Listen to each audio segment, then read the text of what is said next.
Tara with Simply Made Eats, and welcome back to my channel. Today I've got a really fun, easy recipe coming to you. It is manicotti, or as the Italian people say, like my best friend's mom, manigot. This one is so good. It's super simple to make. It looks fancy, but it's really, really easy. Check this out.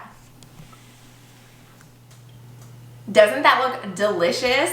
This is an easy weeknight meal, or you can make it on a weekend. It's a perfect vegetarian meal. Let's get started by boiling some water. All right, so we are gonna get this party started. I've got some water on the stove. For our pasta shells, I'm adding a little bit of olive oil and some salt. This is flake salt. You can use regular salt too. It really doesn't matter. Let's get this heated up and boiling so we can add in our pasta. Okay, so our pasta water has come to a boil. We are gonna go ahead and add in our manicotti. And just read the package, see what it says as far as how long to cook them. I'm only cooking mine for 8 minutes. I want them to be al dente because they are gonna go in the oven still once they get filled. Just be careful when you do this so you don't get splashed with boiling hot water.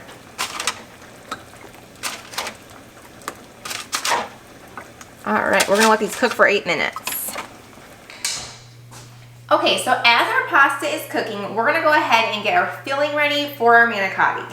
First thing I'm gonna do is whisk up an egg.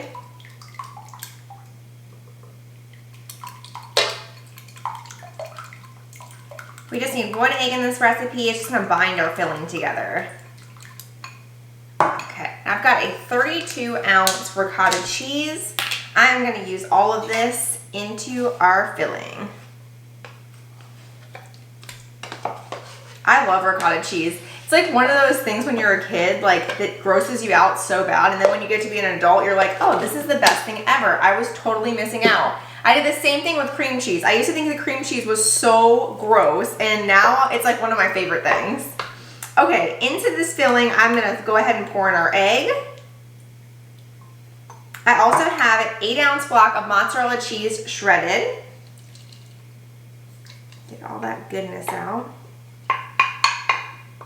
And I have some pecorino. This is about a half cup of pecorino cheese, or you can use parmigiano reggiano. Both are really good, salty, nutty cheeses, and I like to save this for topping at the very end. It's just like that little salty flavor that I love. All right, we're also going in with some salt.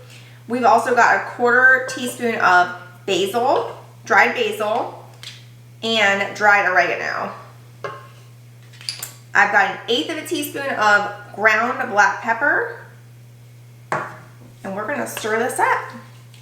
This is just a really easy meal. It looks kind of fancy, I think, just because you're like filling up the tubes.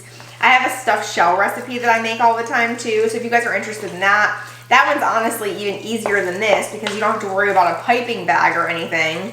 But this is just such an easy recipe. Okay, so this is just a little hack I like to use. Instead of using a piping bag, if you have one, then great, use one. But I like to use a gallon size Ziploc bag, and I just turn it inside out like this. Not inside out, but just the top. And then what I'm gonna do is I'm gonna load in this filling.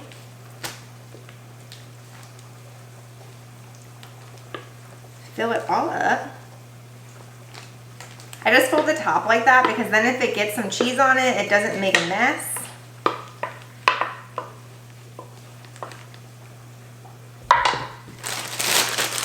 All right, now we have all of our filling in here. And then all I'm gonna do is just take some scissors and just slice the one end. Now, it's always better to slice less than more in the beginning. So I just do a little bit to start with and just kind of see how it's gonna go once I start filling. If you do too much and then it's like wider than the manicotti hole, it causes problems. So just do a little bit in the beginning and test it out, and then if you need to go bigger, you can. Okay, so our pasta is ready. It's still al dente. I'm gonna go ahead and take them out. Bring it over to the strainer. One of the reasons why I really like them al dente too is because the more that they cook, the more they tend to like break apart. And remember, we've got to fill them, so we really don't want them all broken and ripped apart. All right. Now I'm gonna let these cool for just a bit, and then I'm gonna go ahead and transfer each of them up to, I got a paper towel lined cutting board. I just want them to get a little bit dry, that way they're not super slippery when I'm adding a filling.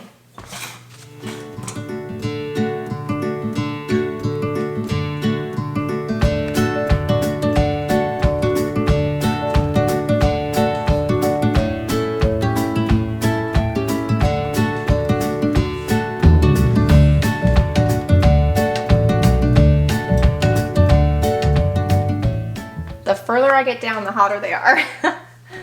Okay, so our shells are still really, really hot, but we are moms on a mission and we're gonna get the next thing done. So go ahead and preheat your oven to 375. Make sure there's no cookie sheets inside because there was one in mine and I almost smoked the house out. I always do that. Like sometimes I'll just throw one in there at the end of the night and forget to wash it. And there was one in there today. All right, so next thing, we are taking our marinara sauce, and you guys, you can be easy and grab a jar of marinara sauce. This was 24 ounces, or make my quick marinara sauce. If you have time or you're doing like a weekend meal, make it. It's so good, and it actually makes quite a bit of sauce too, so you'll probably have a little bit left over. And I like to just store it for the week and like make whatever I want. The other day I made fried ravioli and I had the extra sauce. It was so simple. It was done in like 10 minutes. So it's a really good thing. You can throw it on English muffin pizzas during the week. It's like the perfect recipe for just multi-purpose, have it for whatever you need. Okay, so I'm just going with a ladle full of sauce and I'm gonna spread this in the bottom of our casserole dish. It does not need to be perfect. I'm gonna get a little bit more. All right. And in just a second, once these things cool down a little bit, I'm gonna go ahead and start filling our manicotti. All right, so I'm gonna grab our makeshift piping bag here. And it's really full, but I'm just gonna squeeze it into the shell on one side and really try and fill it up. And then I like to just flip it over and do the other side. And that one's nice and full. And it's okay if the center isn't completely filled. Like if there's a little gap, don't worry about it because it's gonna melt in the oven and it's gonna turn out perfect. All right, if you're holding it like me, just make sure that this is sealed so you don't have a giant mess behind you. All right, so let's fill all these guys up.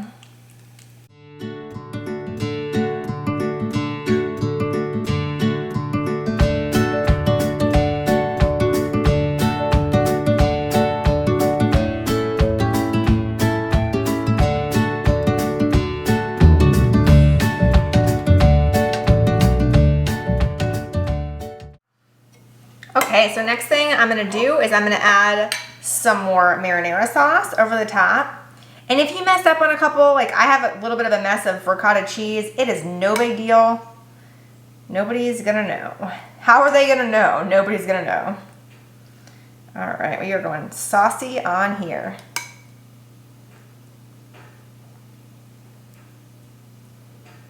Okay, and then I saved my favorite cheese for last. This is pecorino. This is actually my husband's favorite cheese. Mine's parmigiano reggiano. I love it. It's so nutty, but this is what I'm using today because I'm out of parmesan. Just give it a nice little sprinkle on top. If you don't want to get this, then just do a mozzarella. If you already have a little bit of extra mozzarella, that's fine too. All right, so this is going in the oven for 20 minutes at 375.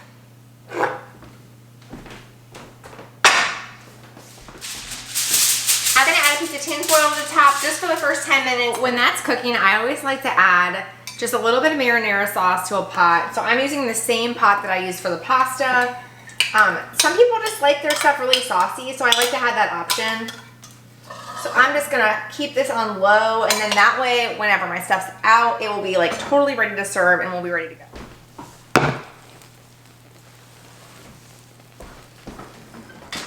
We are all done and it is looking delicious. I'm gonna top mine with a little bit of fresh parsley. You can use basil for this or whatever you have on hand. And pretty soon I'm gonna go in for the taste test. So it is time for the taste test. This looks so good. It was so easy to make. Let's see how it tastes.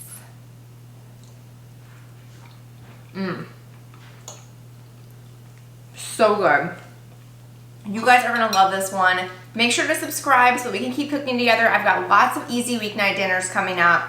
Have a great day, and I will see you next time.